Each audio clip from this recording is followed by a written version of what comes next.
حضرت عبدالرحمن بن عوف رضی اللہ تعالیٰ عنہ بیان کرتے ہیں کہ سرکار مدینہ حضرت محمد صلی اللہ علیہ وآلہ وسلم نے ارشاد فرمایا کہ حضرت جبرائیل علیہ السلام سے میری ملاقات ہوئی۔ انہوں نے مجھے خوشخبری سنائی کہ بے شک اللہ سبحانہ و تعالیٰ آپ سے ارشاد فرماتا ہے کہ جو آپ کا امتی یہ عمل کرے گا میں اس پر رحمت نازل کروں گا اور ان کے اگلو پچھلوں کو گناہ معاف کر دوں گا۔ میرا امتی دوبارہ یہ عمل کرے گا تو اللہ تعالیٰ فرماتا ہے میں اس پر سلامتی نازل کروں گا اور ان کی اولاد کی سلامتی اور مرتے وقت آسانیاں پیدا کروں گا۔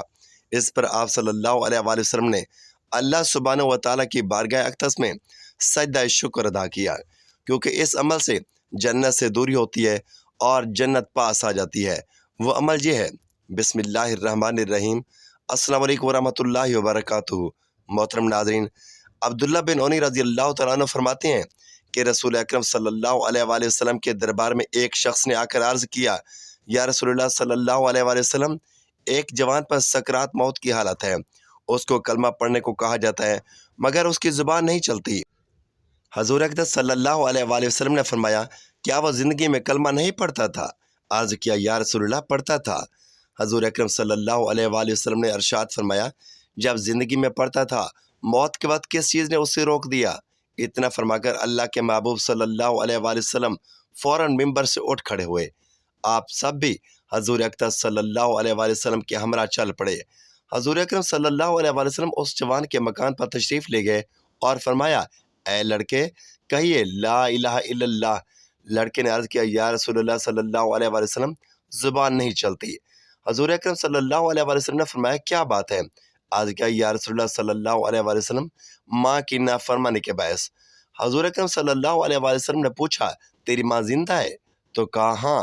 حضور اکرم رحمت عالم صلی اللہ علیہ وآلہ وسلم نے اس کی والدہ کو بلا کر فرمایا، کیا یہ تیرا لڑکا ہے؟ بوڑھیا نے کہا ہاں یا رسول اللہ صلی اللہ علیہ وآلہ وسلم۔ حضور نبی کریم صلی اللہ علیہ وآلہ وسلم نے فرمایا، اگر آگ کا دہکتا ہوا کوئلہ ہوں اور تم سے کہا جائے کہ لڑکے کو معاف کر دے ورنہ تیرے سامنے اس آگ کے کوئلے میں تیرے بیٹے کو ڈال دیا جائے گا، تو تم کیا کرو گی؟ بوڑھیا نے عرض کیا، یا رسول اللہ صلی اللہ علیہ وآلہ وسلم میں فوراً معاف کر دوں گی۔ سرکار مدینہ حضرت محمد صلی اللہ علیہ وآلہ وسلم نے فرمایا، تو سن لے، دنیا کی آگ سے کہیں زیادہ سخت جہنم کی آگ ہے۔ کیا آپ اپنے لڑکے کو جہنم کی بھڑکتی ہوئی آگ اور اس کے دہکتے ہوئے انگاروں میں جلتا ہوا پسند کریں گی؟ بوڑھیا کی ممتا جوش میں آ گئی۔ عرض کیا، یا رسول اللہ صلی اللہ علیہ وآلہ وسلم میں حضور اقدس صلی اللہ علیہ وآلہ وسلم کو گواہ بناتی ہوں کہ میں نے اپنے لخت جگر کو معاف کر دیا اور اس سے راضی ہو گئی ہوں۔ سرکار مدینہ صلی اللہ علیہ وآلہ وسلم نے جوان سے کلمہ پڑھنے کو فرمایا، فوراً اس کی زبان کھل گئی اور پورا کلمہ طیبہ لا الہ الا اللہ محمد رسول اللہ پڑھنا جاری ہو گیا۔ حضور نبی کریم صلی اللہ علیہ وآلہ وسلم نے فرمایا، اللہ کا فضل ہے کہ میری وجہ سے یہ لڑکا جہنم کے دردناک عذاب سے نجات پا گیا۔ حضرت سیدنا عبدالرحمن رضی اللہ تعالیٰ عنہ فرماتے ہیں کہ ایک دن حبشہ کے بعد بادشاہ نجاشی نے حضرت سیدنا جعفر بن ابی طالب رضی اللہ تعالیٰ عنہ اور آپ کے رفقا کو بلایا۔ جب وہ بادشاہ کے پاس آئے تو دیکھا کہ بادشاہ ایک گھر میں پھٹے پرانے کپڑے پہن کر بیٹھا ہے۔ حضرت سیدنا جعفر فرماتے ہیں، میں بادشاہ کو اس حالت میں دیکھ کر ڈر گیا۔ جب وہ بادشاہ نے ہمارا خوف دیکھا تو کہا، میں تمہیں ایسی بات بتاتا ہوں جو تمہیں خوش کر دے گی۔ وہ یہ کہ تمہارے ملک سے میرا ایک مخبر آیا ہے اور اس نے مجھے بتایا ہے کہ اللہ تعالیٰ نے آپ اپنے نبی کریم صلی اللہ علیہ وسلم کی مدد فرمائی اور ان کے دشمنوں کو ہلاک فرما دیا، نیز فلاں فلاں کو قیدی بنا لیا گیا اور فلاں فلاں مارا گیا۔ مسلمانوں اور کفار کا مقابلہ جنگ بدر میں ہوا، وہاں پیلوں کے درخت کثرت سے ہیں، گویا کہ میں اس میدان کو دیکھ رہا ہوں۔ حضرت سیدنا عبدالرحمن بن عوف رضی اللہ تعالیٰ عنہ بیان کرتے ہیں کہ سرکار مدینہ حضرت محمد صلی اللہ علیہ وآلہ وسلم نے ارشاد فرمایا کہ حضرت جبرائیل علیہ السلام سے میری ملاقات ہوئی۔ انہوں نے مجھے خوشخبری سنائی، بے شک اللہ سبحانہ و تعالیٰ آپ سے ارشاد فرماتا ہے کہ جو آپ پر درود بھیجے گا میں اس پر رحمتیں نازل کروں گا اور ان کے اگلو پچھلوں کے گناہ معاف کر دوں گا۔ جو آپ پر سلام بھیجے گا میں اس پر سلامتی نازل کروں گا اور ان کی اولادوں کی سلامتی نازل کروں گا اور مرتے وقت آسانیاں پیدا کروں گا۔ اس پر میں نے اللہ سبحانہ و تعالیٰ کی بارگاہ اقدس میں سجدہ شکر ادا کیا۔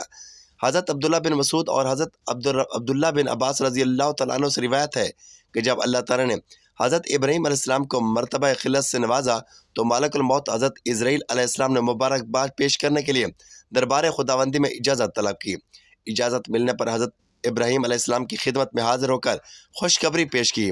آپ علیہ السلام نے فرمایا الحمدللہ۔ پھر آپ نے ارشاد فرمایا اے اسرائیل علیہ السلام مجھے اپنی صورت دکھاؤ جس میں تم کفار کی روح قبض کرتے ہو۔ آپ علیہ السلام اسے دیکھنے کی تاب نہ لا سکیں گے۔ فرمایا تب کیوں نہ لا سکوں گا؟ ملک الموت نے کہا اچھا تو آپ علیہ السلام ذرا منہ پھیر لے۔ جب آپ نے ادھر دوبارہ دیکھا تو دیکھتے ہیں کہ ایک کالا سیاہ آدمی ہے جس کا سر آسمان تک پہنچا ہوا ہے، اس کے منہ سے آگ کے شعلے نکل رہے ہیں اور آدمی کے جسم کے برابر اس کے بال ہیں اور ہر بال کی جڑ سے آگ کی لپیٹ نکل رہی ہے۔ یہ منظر دیکھ کر حضرت ابراہیم علیہ السلام پر غشی طاری ہوگی۔ جب آپ علیہ السلام سنبھلے تو ملک الموت اپنی اصلی حالت میں آ چکے تھے۔ آپ علیہ السلام نے فرمایا اے ملک الموت اگر کافر کو مرتے وقت کوئی تکلیف اور مصیبت نہ ہو تب بھی اس کی گھبراہٹ پریشانی کے لیے تمہاری یہ ہیبت ناک ڈراؤنی صورت کافی ہے۔ آپ نے فرمایا اچھا اپنی وہ صورت جس میں ایمان والوں کی روح قبض کرتے ہو اسے بھی دکھاؤ۔ مالک الموت نے کہا آپ علیہ السلام منہ پھیر لیجئے۔ جب حضرت ابراہیم علیہ السلام نے دوبارہ ان کی طرف منہ کیا تو دیکھا کہ ایک بہت ہی حسین و جمیل خوبصورت نوجوان کی شکل میں آپ ہیں اور جس سے خوشبو پھوٹ رہی ہے، عمدہ سفید کپڑے پہنے ہوئے ہیں۔ حضرت ابراہیم علیہ السلام نے فرمایا اے ملک الموت اگر مومن مرتے وقت کوئی بزرگی اور کرامت نہ بھی دیکھے تو صرف تمہاری یہ نورانی صورت ہی کا دیکھنا کافی ہے۔ حضرت حوا کے حمل میں ایک لڑکا اور ایک لڑکی پیدا ہوتے تھے اور ایک حمل کے لڑکے کا دوسرے حمل کے لڑکے کے ساتھ نکاح کیا جاتا، اور کیونکہ آدمی صرف حضرت آدم علیہ السلام کی اولاد پر منحصر تھے اس لیے اور کوئی صورت ہی نہ تھی۔ حضرت آدم علیہ السلام کے گھر ایک حمل میں قابیل پیدا ہوئے اور دوسرے حمل میں حابیل پیدا ہوئے۔ قابیل کے بہن اکلیمہ حابیل کے بہن میوتا سے زیادہ خوبصورت تھی۔ حضرت آدم علیہ السلام نے اسی دستور کے مطابق قابیل کا نکاح پڑھا دیا جو حابیل کے ساتھ پیدا ہوئی تھی، اور حابیل کا نکاح اکلیمہ سے جو قابیل کے ساتھ پیدا ہوئی تھی کرنا چاہا۔ قابیل اس پر راضی نہ ہوا۔ اکلیمہ کیونکہ زیادہ خوبصورت تھی اس لیے اس کا طلبگار ہوا۔ حضرت آدم علیہ السلام نے فرمایا کہ وہ تیرے ساتھ پیدا ہوئی ہے لہٰذا تیری بہن ہے، اس کے ساتھ تیرا نکاح حلال نہیں۔ کہنے لگا یہ آپ کی رائے ہے، اللہ پاک کا حکم نہیں ہے۔ آپ نے فرمایا تو تم دونوں قربانی لاؤ، جس کی قربانی قبول ہوگی وہی اکلیمہ کا حقدار ہے۔ اس زمانے میں جو قربانی قبول ہوتی تھی آسمان سے ایک آگ برستی تھی۔ قابیل نے ایک انبار گندم کا اور حابیل نے ایک بکری قربانی کے لیے پیش کی۔ آسمانی آگ نے حابیل کی قربانی کو لے لیا اور قابیل کی گندم کو چھوڑ دیا۔ اس پر قابیل کے دل میں بغض و حسد پیدا ہوا۔ جب حضرت آدم علیہ السلام حج کے لیے وہ مکہ مکرمہ تشریف لے گئے تو قابیل نے حابیل سے کہا میں تجھ کو قتل کر دوں گا۔ حابیل نے کہا کیوں؟ کہنے لگا اس لیے کہ تیری قربانی قبول ہو گئی ہے، میری نہیں ہوئی، اور اکلیمہ کا تو مستحق ہے، اس میں میری ذلت ہے۔ اس پر حابیل نے کہا تو اگر مجھے قتل کرے گا تو میں اس پر تم پر ہاتھ نہیں اٹھاؤں گا اور ہر گناہ ہاتھ نہ اٹھاؤں گا، اور اللہ سبحانہ و تعالیٰ سے ڈرتا ہوں۔ قابیل نے آخر حابیل کو قتل کر دیا۔ پھر وہ اس قتل کو چھپانے کے لیے حیران ہوا کہ لاش کا کیا کرے، کیونکہ اس وقت تک کوئی انسان مرا ہی نہ تھا۔ مدت تک لاش کو اپنی پیٹھ پر لادے پھرتا رہا تو اللہ نے اسے دو کوے دکھائے، دونوں آپس میں لڑ پڑے، ان میں سے ایک نے دوسرے کو مار ڈالا۔ پھر زندہ کوے نے اپنی چونچ اور پنجوں سے زمین کو کرید کر گڑھا کھودا اور اس نے مردے کوے کو اس میں ڈال دیا اور اس پر مٹی ڈال دی۔ یہ دیکھ کر قابیل کو معلوم ہوا کہ مردے کی لاش کو دفن کرنا چاہیے، چنانچہ اس نے زمین کو کھود کر حابیل کو دفن کر دیا۔ حضرت ابراہیم علیہ السلام کی دو بیویاں تھیں، پہلی کا نام سارہ اور دوسری کا نام ہاجرہ تھا۔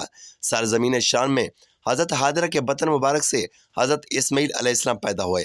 حضرت سارہ کی کوئی اولاد نہ تھی، اسی وجہ سے انہیں رشک پیدا ہوا اور انہوں نے حضرت ابراہیم علیہ السلام سے کہا کہ آپ ہاجرہ اور ان کے بیٹے کو میرے پاس سے جدا کر دیجئے۔ حکم الہی نے یہ ایک سبب پیدا کیا تھا، چنانچہ وہی آئی کہ حضرت سارہ کے کہنے کے مطابق آپ ہاجرہ اور ان کے بچے اسماعیل کو اس سرزمین میں لے جائیں جہاں اب مکہ مکرمہ آباد ہے۔ وہی کے مطابق حضرت ابراہیم علیہ السلام حضرت ہاجرہ اور ان کے بیٹے کو براق پر سوار کر کے شام کی سرزمین میں لے آئے اور کعبہ مقدسہ کے نزدیک اتارا، جہاں اس وقت نہ کوئی آبادی تھی، نہ کوئی چشمہ، نہ کوئی پانی تھا۔ گویا اس وقت وہ جگہ بالکل ویران، خشک اور غیر آباد تھی، کھانے پینے کا دور دور تک نام و نشان نہ تھا۔ ایسے بھیانک مقام پر حضرت ابراہیم علیہ السلام نے ہاجرہ اور اسماعیل کو ایک توشہ دار میں کچھ کھجوریں اور ایک برتن پانی ان کو دے کر اتارا اور آپ وہاں سے واپس آ گئے اور مڑ کر بھی ان کی طرف نہ دیکھا۔ حضرت ہاجرہ نے یہ صورتحال دیکھ کر عرض کیا کہ آپ ہمیں اس بیابان وادی میں تنہا چھوڑ کر کہاں جاتے ہیں؟ آپ نے کچھ جواب نہ دیا۔ حضرت ہاجرہ نے پھر پوچھا کہ کیا اللہ نے آپ کو اس کا حکم دیا ہے ہمیں یہاں چھوڑنے کا؟ آپ علیہ السلام نے فرمایا ہاں۔ اس وقت آپ کو اطمینان ہوا۔ حضرت ابراہیم علیہ السلام چلے گئے۔ حضرت حاجرہ اپنے فرزند اسماعیل کو گود میں لے کر بیٹھ گئی اور پانی بھی ختم ہو گیا اور پیاس کی شدت غالب آئی تو دودھ پلانے لگی۔ جب دودھ کم ہو گیا، پیاس کی شدت سے اپنے فرزند کا حلق سوکھا دیکھ کر پانی کی تلاش میں صفا و مروہ کی 2 پہاڑیوں کی طرف پانی کی تلاش میں نکل پڑی۔ صاحبزادہ شریف کا حلق بھی خشک ہو گیا تو آپ پانی کے واسطے دونوں پہاڑوں کے درمیان 7 مرتبہ ادھر ادھر دوڑی، یہاں تک کہ حضرت اسماعیل علیہ السلام کے قدم مبارک مارنے سے اس خشک زمین سے پانی نکل آیا جو آج تک زمزم کے نام سے مشہور ہے۔ اتفاقاً وہاں سے جرم کے قافلے کا گزر ہوا۔ انہوں نے دور سے ایک پرندہ دیکھا کہ اس وادی میں پرندہ کیسا ہے، شاید کہیں پانی کا چشمہ نمودار ہوا ہے۔ چنانچہ وہ اس طرف آئے تو دیکھا کہ ایک پانی کا چشمہ جاری ہے اور ایک نورانی شکل کی عورت اپنی گود میں بچہ لیے تنہا بیٹھی ہے۔ یہ منظر دیکھ کے وہ حیران رہ گئے۔ ندائے کیا ہے جرم کے بچوں، بوڑھوں اور جوانوں، جس عورت کی گود میں بچہ جو لیٹا ہے یہ پیغمبر ہے اور یہ عورت پیغمبر کی بیوی ہے، یہ پیغمبر کا بیٹا ہے۔ یہ دیکھ کے اور سن کے قبیلے والوں نے حضرت حاجرہ سے وہاں پانی لینے اور رہنے بسنے کی اجازت چاہی، جو آپ نے اجازت دے دی۔ وہ لوگ وہاں رہ گئے اور حضرت اسماعیل علیہ السلام جوان ہوئے تو ان لوگوں نے آپ علیہ السلام کے تقوی و پرہیزگاری کو دیکھ کر اپنے خاندان میں ان کی شادی کر دی۔ یہی وہ جگہ ہے جہاں کعبہ شریف پہ لوگ حج کرنے جاتے ہیں۔ والدین کی بخشش و مغفرت کی دعا۔ اللہ تعالیٰ نے انسان کو اپنی عبادت کے ساتھ ساتھ والدین کے ساتھ حسن سلوک کا بھی حکم دیا ہے۔ والدین کی خدمت، ان کے ساتھ محبت، ادب اور احترام اسلام کا بنیادی حصہ ہے۔ ایک مسلمان کے لیے نہ صرف والدین کی زندگی میں ان کی خدمت کرنا ضروری ہے، بلکہ ان کی وفات کے بعد بھی ان کے لیے دعائے، صدقہ خیرات اور مغفرت کی التجا ایک اہم عمل شمار ہوتا ہے۔ قرآن مجید کی روشنی میں قرآن پاک میں والدین کی عزت عظمت کو کئی مقامات پر بیان کیا گیا ہے۔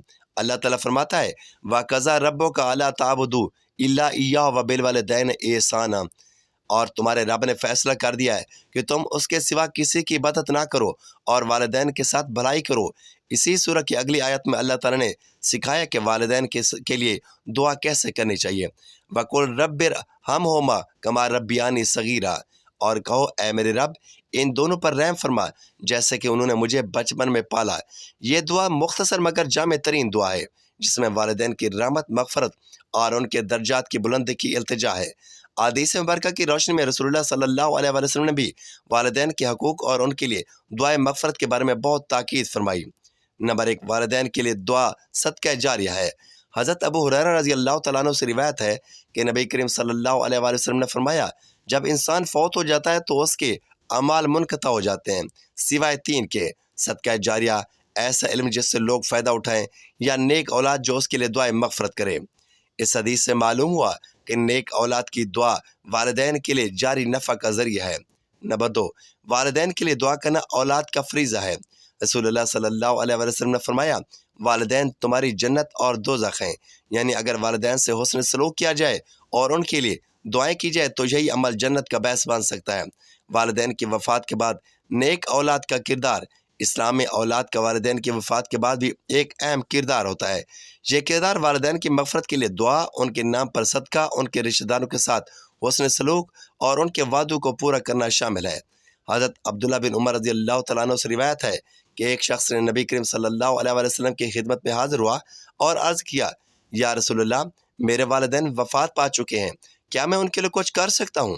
آپ صلی اللہ علیہ وآلہ وسلم نے فرمایا ہاں، ان کے لیے دعائے مغفرت کرو، ان کے لیے استغفار کرو، ان کے وعدوں کو پورا کرو، ان کے دوستوں سے تعلق رکھو اور ان کے رشتہ داروں سے صلہ رحمی کرو۔ والدین کے لیے مسنون اور مشہور دعائیں۔ اسلام میں بہت سی دعائیں والدین کے لیے مسنون اور نافع ہیں۔ مثلا سورۃ ابراہیم کی دعائیں رب اغفر لی ولوالدی وللمؤمنین ویوم یقوم الحساب، اے میرے رب مجھے بخش دے اور میرے والدین کو بھی اور سب ایمان والوں کو جس دن حساب قائم ہوگا۔ نمبر 2، جامع دعا۔ اے اللہ مجھے اور میرے والدین کو بخش دے، ان پر رحم فرما جیسے انہوں نے مجھے بچپن میں پالا پوسا، ان سے راضی ہو جا اور ان کی قبر کو جنت کے باغوں میں سے ایک باغ بنا دے۔ صدقہ و خیرات والدین کے لیے۔ دعا کے ساتھ ساتھ والدین کی مغفرت کے لیے صدقہ و خیرات کرنا بھی مؤثر عمل ہے۔ حضرت سعد بن عبادہ رضی اللہ تعالیٰ عنہ نے رسول اللہ صلی اللہ علیہ وسلم سے پوچھا یا رسول اللہ، میری ماں کا انتقال ہو گیا ہے، اگر میں ان کی طرف سے صدقہ دوں تو کیا اس کا ثواب میرے والدین کو ملے گا؟ تو حضور صلی اللہ علیہ وسلم نے فرمایا ضرور ملے گا، وہ ان کی قبر کو روشن کر دے گا۔